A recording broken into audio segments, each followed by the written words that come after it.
babi. Alah, macam mana boleh jadi kotor macam ni? Tu dia!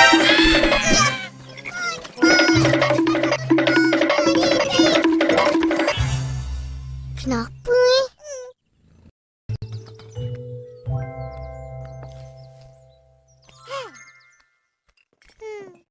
Jangan main nasi tu.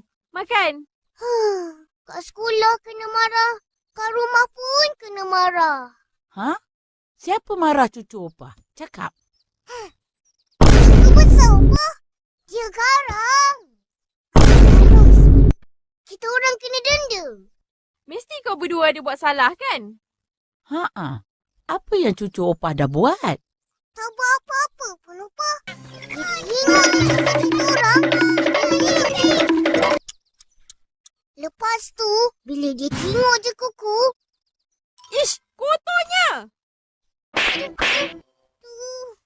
macam tu lah kita orang kena ketuk. Sakit, Opah.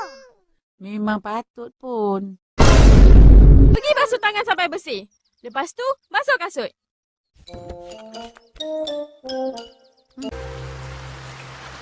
Habislah kita, Ipin. Kalau basuh, tak sempat kering ni. Tak apa. Cikgu Jasmine bukannya garang. Nanti dia cakap macam ni. Lain kali, jangan lupa basuh kasut. Baik, cikgu.